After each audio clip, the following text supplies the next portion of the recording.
네, 우선 첫 번째로 정맥을 보존해야 되는 이유에 대해서 조금 새삼스럽지만 증례와 가이드라인을 통해서 한번 알아보겠습니다.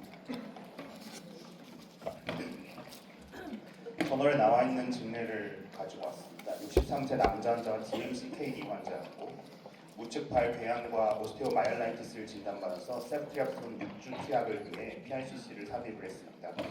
이후에 신기능이 악화되면서 VA 크리에이션이 필요한 상황이 되었는데 PRCC 천자로 인한 손상으로 인해서 AVF를 만드는 것이 불가능하다는 혈관액과 진료 소견을 확인할 수 있었습니다. 그래서 궁극적으로는 그라프트를 삽입하고서 이후에 투석을 진행하게 되었습니다. 당시에 이 병원에서는 PICC를 삽입하기 전에 심장내과 상의 없이 진행이 됐었고, 그래서 이후에 해당 병원은 CKD 스테이지 3부터는 PICC 삽입 전에 심장내과 승인을 의무화하는 프로토콜을 도입했다고 되어 있었습니다. 두 번째 증례입니다. CKD 스테이지 4 환자에서 AKI가 발생하면서 ESRD를 진행을 하게 되었고, 이 환자에서는 그래서 브라키오세팔릭 ABF를 만들게 되었습니다. 하지만 매추레이션이 페일하게 되었고 히스톨로그램을 해봤더니 세팔릭 베인의 스클레로시스를 확인할 수 있었습니다. 그래서 메디컬 레코드를 다시 돌아본 결과 장기 입원 중에 입실레터럴 사이트에 PICC를 삽입했던 계약력이 있다는 것을 확인할 수 있었습니다. 그래서 PICC 삽입으로 인해서 ABF 매추레이션 페일리어도 유발된 케이스였습니다. 두 증례의 교훈은 결국 카테터 삽입에 의해서 표재성 정맥이 손상이 되면 AVF 크리에이션이 불가능할 수 있고 크리에이션이 된다 하더라도 매추레이션 페일리어가 일어날 수 있다는 그런 교훈을 얻을 수 있었습니다.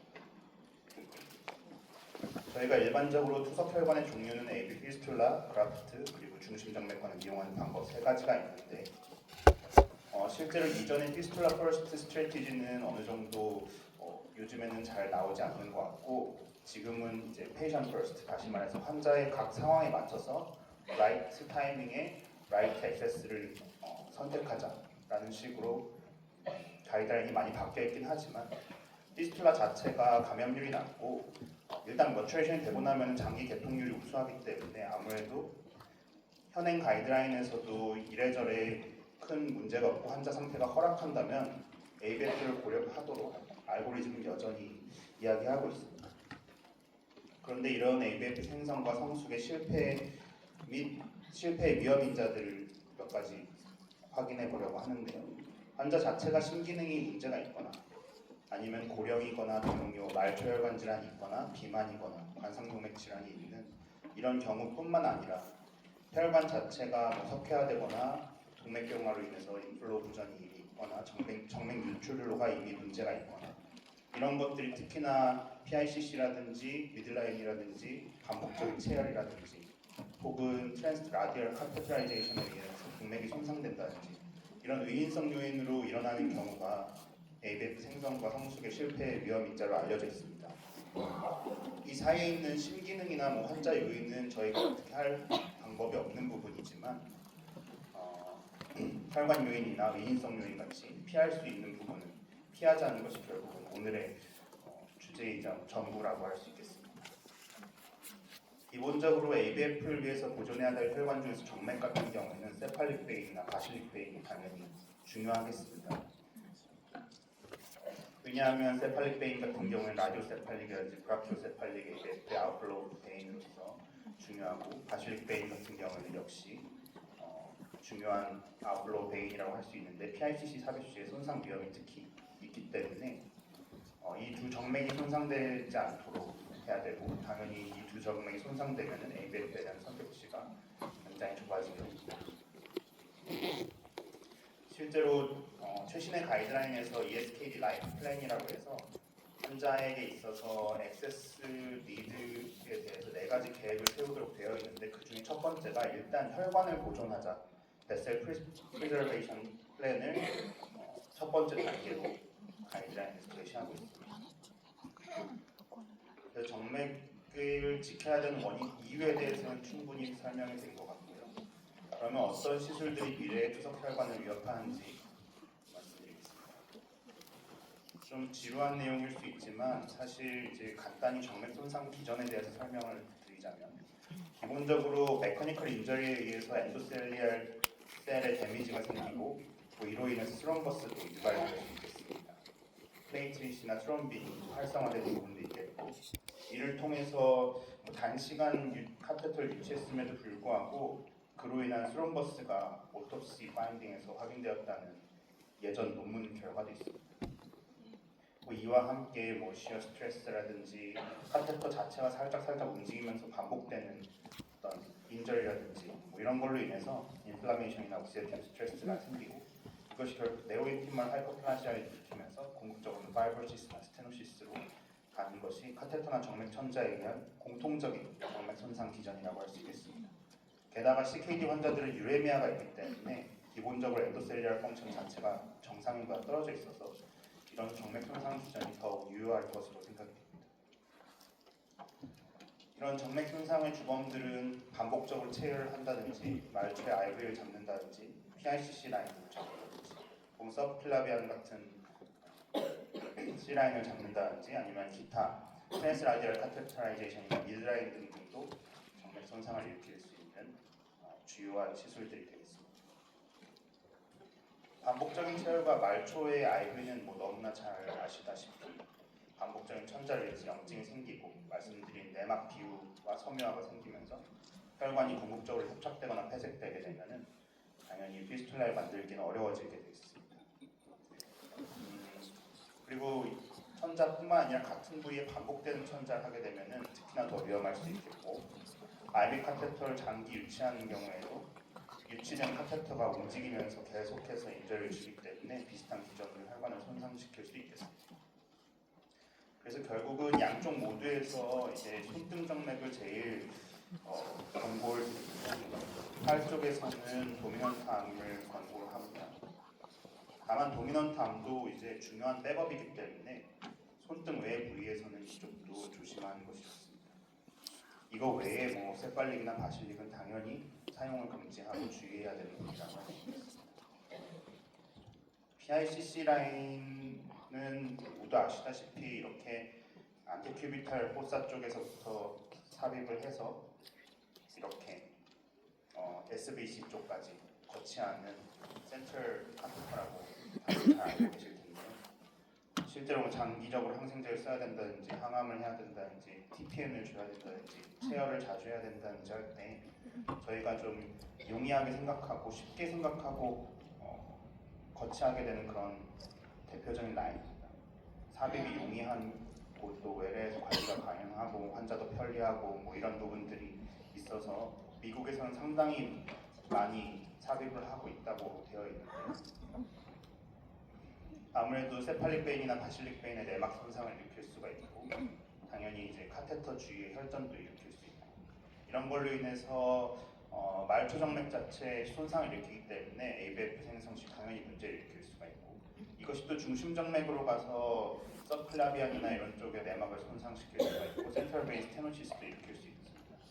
실제로 증상이 없다 하더라도 베노그래피 연구를 했을 때 스테노시스라든지 폐색 자체가 각각 4.8%, 2.7%로 확인이 됐었고, 혈전이나 협착이 발생한 18명의 환자 모두 증상이 없었기 때문에 증상이 없다 하더라도 PICC를 거치함으로 인해서 중심정맥에 이런 문제가 일어났다는 것을 알 수 있었습니다. 거의 10년 전 데이터이기도 하고 우리나라 데이터는 아니지만 미국에서 실제로 HD 시작한 환자 중에서 PICC에 노출됐던 비율이 8명 중에서 1명꼴이라고 발표가 됐었고, PICC 노출 환자 중에서 여러 번 삽입을 한 사람도 30%, 그리고 또 더 심각한 건 절반 이상이 HD 시작 전에 삽입을 했다라는 사실이었습니다. 그래서 실제로 가이드라인에선 PR라고 되어 있고, 사실 2016년 이전에도 계속해서 이런 얘기는 있었었는데 현실에서는 여전히 광범위하게 사용되고 있을 것이라고 생각을 할 수가 있습니다. 그리고 PICC를 했던 기왕력이 있으면은 펑셔널 AVF가 없을 오드 레이시오가 3.2배라고 알려져 있고, PICC 노출군에서 AVF 전환율이 비노출군보다 유의하게 낮다는 것을 대규모 스터디에서도 이미 확인한 바가 있습니다. 또 PICC 관련해서 혈전도 생각보다 흔합니다. 그래서 실제로 증상을 유발하는 경우는 4.3%로 많지 않은데 초음파를 통해서 에이심토마틱 스크리닝을 하게 되면 거의 3분의 1 수준까지 확인된다는 보고가 있습니다. 그리고 특히나 여러 번 PICC를 사용받은 환자는 DVT 발생 위험이 4배라고 해서 훨씬 더 높다는 것을 알 수 있었습니다. 그러면은 이제 정말 불가피할 때 한두 번 정도는 괜찮지 않을까라는 약간의 유혹을 받게 되는데요. 결국은 PICC 연구 결과에 따르면 PICC 이력이 있으면 횟수와 무관하게 오드 레이시오가 3.1까지 높아졌기 때문에 있었느냐 없었느냐 했었느냐 안 했느냐가 중요하지 그 횟수 자체로서 뭔가 익스큐스된 부분은 아니라는 걸 알 수 있었습니다. 또 궁극적으로 여러 번 하면은 더 나쁠 만한 여러 가지 연구 결과들이 있었고 그래서 한두 번은 괜찮다는 근거는 현재 없기 때문에 한 번이라도 PICC를 하지 않도록 저희 환자들에 있어서는 각별한 주의가 필요하겠습니다. 그러면은 이제 뭘 쓸 수 있느냐 너무나 다들 잘 아시겠지만 스몰보어의 터널 다운 인터널 저글라 카테터를 사용하는 것이 가장 권고가 되고 있습니다. 아무래도 다른 이쪽 우리가 보호해야 되는 베인들을 지나지 않기 때문에 가장 좋은 선택이라고 할 수 있겠고요. 그리고 사실 제가 찾아본 논문에서는 투석 시에 이제 항생제를 주는 방법도 있고 퀴놀론 같은 경우에는 경구로도 줄 수 있기 때문에 항생제 치료할 때 이런 부분들을 최대한 고려하라고는 되어 있습니다. 근데 이게 뭐 리얼월드에서 항상 잘 되는 부분은 아닌 것 같고요. 그래서 궁극적으로는 우리는 인터널 저글라 카테터를 삽입하는 쪽으로 최대한 노력을 해야 되지 않을까 생각이 듭니다. 그래서 앞서 말씀드렸던 증례 1, 2번을 다시 생각해 보면은 너무 당연한 얘기지만 PICC 대신에 인터널 저글라 카테터를 넣었으면 어땠을까? 그리고 뭘 넣어야 될지 몰랐으면은 상이라도 했으면 어땠을까? 그리고 항생제 투여가 필요하다고 하면은 뭐 경구로 전환할 수 있는 부분은 빨리 전환을 하고 아니면 좀 투석시 항생제를 투여하는 쪽으로 계획을 세웠으면 어땠을까? 이런 부분을 생각해 볼 수가 있었습니다. 그리고 뭐 이외에 서플라비안 카테터 같은 경우에도 이렇게 센트럴 베인 스테노시스가 많이 확인이 되고 인터널 저글라에 비해서 훨씬 더 그 위험이 높은 걸로 알려져 있습니다. 그래서 저희는 인터널 저글라를 선호할 수밖에 없고 레프트는 아무래도 코스가 조금 구불다 보니까 라이트보다는 불리하긴 하기 때문에 라이트 인터널 저글라를 우선 선택해야겠습니다. 그리고 이런 중심정맥관을 많이 여러 번 거치를 할수록 유치 기간보다 이 횟수가 더 센트럴 베인 스테노시스에 문제를 일으키는 것으로 알려져 있습니다. 이것은 아무래도 직접적인 바스큘라 인저리를 주는 것이 아무래도 카테터를 설치할 때 일어나는 것이다 보니까 그렇기 때문에 이런 결과가 나왔다고 생각이 되고요. 그리고 페이스메이커나 ICD 같은 경우에도 우리가 프리저브 해야 되는 정맥들을 지나가는 경우가 많기 때문에 이런 위험이 아무래도 있고요. 그래서 ABF를 만들 때는 이런 것하고는 반대쪽 팔을 좀 만들도록 권고를 하고 있고 리들리스 페이서를 하거나 아니면 에피카디얼 리드가 대안으로 되어 있습니다. 근데 아마 에피카디얼 리드 같은 경우에는 개용을 해야 되는 부담이 있기 때문에 현실적으로는 어려운 부분일 것 같은데 이건 카디올로지하고 상의를 해야 되는 부분으로 생각이 됩니다. 뿐만 아니라 이제 라디얼 아테리를 통해서 카디악 카테터라이제이션을 하는 경우가 있을 수가 있습니다.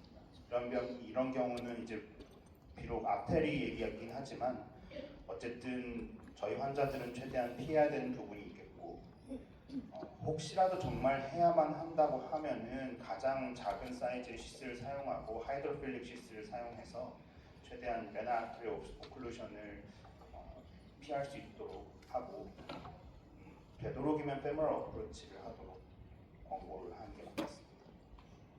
그리고 미드라인도 PICC보다 짧긴 하지만 어쨌든 주행하는 경로 안에 우리가 꼭 보호해야 되는 베인들이 있기 때문에 이 또한 최대한 지향하는 것이 좋겠고 반복적인 혈압 측정이나 동맥혈 검사도 지향해야겠습니다. 그래서 정맥 보호를 위한 실질적인 대책으로 그래서 어쩌라는 말이냐라고 하실 수가 있는데요. 결국은 체열이나 아이비 위치를 잘 생각을 해야 되고 불필요한 체열을 하면 안 되고 또 또 우리가 앞서 말씀드린 대로 꼭 피해야만 하는 시술들을 꼭 피해야겠습니다. 그리고 무엇보다도 환자를 교육하는 것이 굉장히 중요하다고 생각합니다. 실제로 다른 이야기긴 하지만 엔세이드 같은 것을 피해야 되는 저희 환자들인 경우에 외래 경험이 제가 많지는 않지만 저는 꼭 교육을 하곤 합니다. 그래서 다른 병원에 가서 혹시라도 약을 받게 되더라도 본인의 심기능이 100점 만점에 몇 점이라는 것을 확실히 얘기를 하시라고 항상 얘기를 드립니다. 이런 것처럼 환자를 직접 교육하는 것이 중요할 것 같은데요. 일단 체열하는 위치는 말씀드린 것처럼 손등정맥을 위주로 하고 한쪽 팔 보호하는 것을 원칙으로 하고 같은 부위의 반복 천자를 회피하는 쪽으로 해야겠습니다. PICC 요청 체크리스트는 이제 제가 이렇게 레퍼런스를 통해서 제시하긴 했는데 최대한 피하는 쪽으로 하는 것이 당연히 맞겠습니다. 그래서 앞서 말씀드린 내용들을 좀 정리한 부분인데요. 결국은 환자를 교육을 하고 알림 판지를 붙이고 손등정맥을 우선 사용하고 천자 부위를 좀 돌려가면서 사용하고 가능한 작은 바늘을 사용하고 이런 당연한 내용들이 있고 또 중심정맥 보존과 말초 동맥도 우리가 신경을 써야 된다고 말씀드리고 싶습니다. 환자 교육 및 그 병원에서 저희가 이제 놓칠 수 있는 부분을 예방하는 것이 이제 마지막으로 중요하다고 생각을 합니다. 그래서 이미 다 하고 있는 걸로 알고 있는데요. 체열 금지 팔찌나 스티커를 사용하는 것이 좋겠고 환자 본인이 직접 요청하도록 교육을 하는 것이 필요하겠습니다. 그리고 외래 방문 시 반복적으로 안내해드리고 또 EMR에다가 가능하면 명기를 해놓는 것이 우리가 할 수 있는 실수를 예방하는 방법일 거로 생각이 됩니다. 저는 이런 게 있는 줄은 사실은 몰랐는데요. 2014년에 어떤 혈관외과 전문의 선생님이 영국에서 이런 혈관 보존 인식 캠페인을 했다고 합니다. 그래서 환자들한테 이런 카드를 나눠주면서 직접 프린트해가지고 이렇게 잘라서 이렇게 접어가지고 이렇게 양면으로 이렇게 나는 신장 환자니까 이러저러한 것은 피해 주셔라. 이런 식으로 손등에서 체열을 하도록 해달라.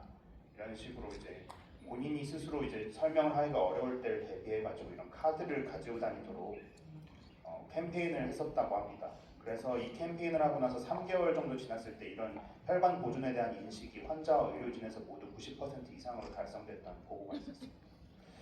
그래서 저희도 이런 부분에 있어서 환자 교육에 있어서 좀 더 신경을 써야지 저희가 이걸 진짜 예방을 잘 할 수 있지 않을까라는 생각을 하게 됐습니다. 그래서 테이크홈 메시지는 너무 간단합니다. 그래서 저희가 필요한 정맥과 동맥을 지켜야 된다는 사실 너무 자명하고 지키려면 앞서 말씀드린 것처럼 체열할 때 어느 부위를 우선시하고 어느 부위를 피할지 그리고 어떤 시술들을 꼭 피할지 이런 것들을 잘 알아야 되고 실천해야 되겠습니다.